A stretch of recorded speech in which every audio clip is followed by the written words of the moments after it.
Hi friends, welcome to Azhagiya Illam. இன்னைக்கு நம்ம ஒரு ஸ்வீட் ரெசிபி பார்க்க போறோம். லட்டு.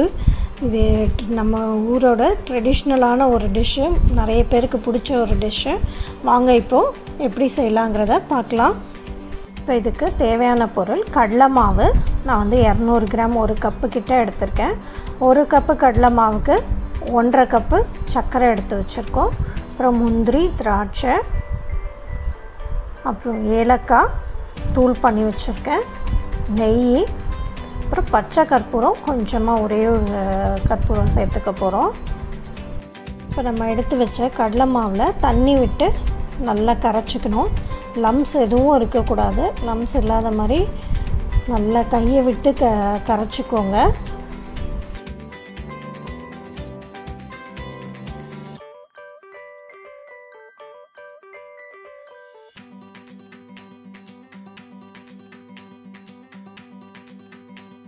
இப்போ பாருங்கள், நல்லா லம்ஸ்லாம் எதுவும் இல்லை. இருந்ததுன்னா கொஞ்சம் நசுக்கி விட்டுக்கோங்க. இப்போ அந்த கன்சிஸ்டன்சி வர்றதுக்கு நம்ம இன்னும் கொஞ்சம் தண்ணி ஆட் பண்ணி நல்லா கரைச்சிக்கலாம். நமக்கு நல்ல இந்த மாதிரி தின் கன்சிஸ்டன்சி வரணும். பூந்திக்கு போடுற மாதிரி நல்ல தின்னாக கன்சிஸ்டன்சி இருக்கணும். இப்போ ஒரு இரும்பு கடாய் வச்சுருக்கேன். அதில் எண்ணெய் வச்சு நல்லா சூடானதுக்கப்புறமா, எண்ணெய் வந்து நல்லா சூடாக இருக்கணும். இப்போ இந்த பூந்தியை ஒரு கரண்டியில் எடுத்து இந்த பூந்தி கரண்டியில் அப்படியே தேய்ச்சி விட்டுருங்க. நல்லா இப்போ எண்ணெயில் நல்லா குட்டி குட்டி பால்ஸாக விழுந்திருக்கு. இப்போ இதை நல்லா கிளறி விட்டு, ரொம்ப ஃப்ரை ஆகக்கூடாது.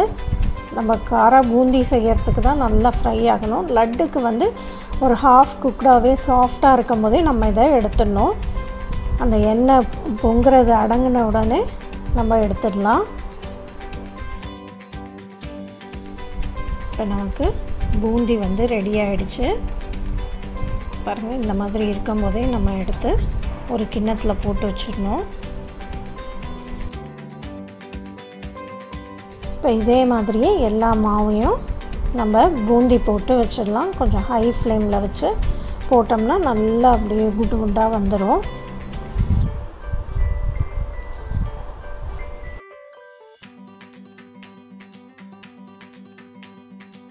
இந்த பூந்திலாம் போட்டுட்ருக்கும்போது சைடில் நம்ம வந்து ஒரு பேனில் கொஞ்சம் நெய் விட்டு நான் வந்து திராட்சையை நல்லா வறுத்து இருக்கிறேன். திராட்சையை வறுத்து தனியாக எடுத்துக்கிட்டாச்சு. அப்புறமா அதே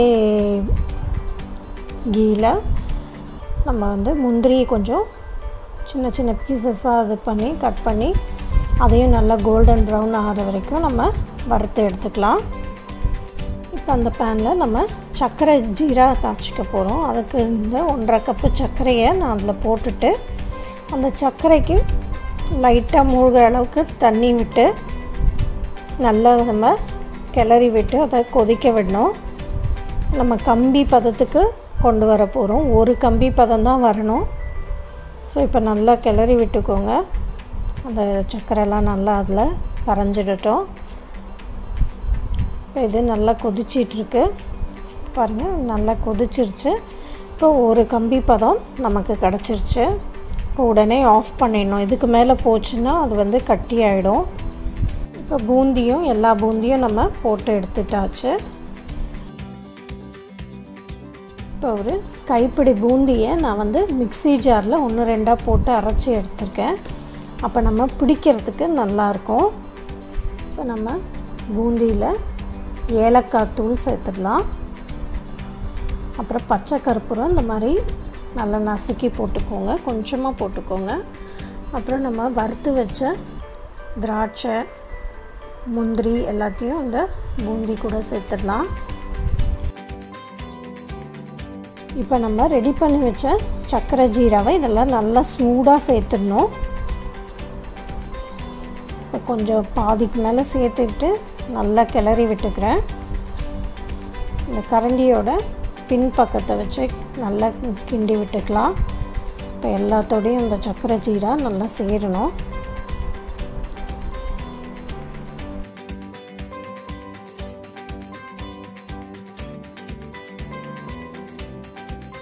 இப்போ மிச்சம் இருக்க ஜீராவும் நம்ம சேர்த்து நல்லா கிளறி விட்டுட்டு நம்ம லட்டு பிடிக்க வேண்டியதுதான். இதை பாருங்கள், நல்லா ரெடி ஆகிடுச்சு நமக்கு. இப்போ இதை நான் கொஞ்சம் கொஞ்சமாக பிளேட்டில் எடுத்து அதை பிடிக்க போகிறேன். ஏன்னா கொஞ்சம் சூடாக இருக்கும் போது பிடிச்சோம்னா தான் நல்ல லட்டு நல்லா பிடிக்க வரும். அதனால் கொஞ்சமாக பிளேட்டில் எடுத்து இந்த மாதிரி நல்லா அமுக்கி லட்டு பிடிச்சிடலாம். இப்போ உங்களுக்கு சம்டைம்ஸ் ஆறிடுச்சு, கட்டி ஆகிடுச்சு, பிடிக்க வரலன்னா கூட கவலைப்பட வேண்டாம்.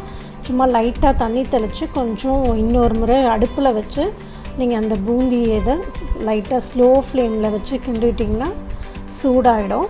அதுக்கப்புறம் கூட நம்ம எடுத்து லட்டு பிடிச்சோம்னா நல்லா பிடிக்க வரும்.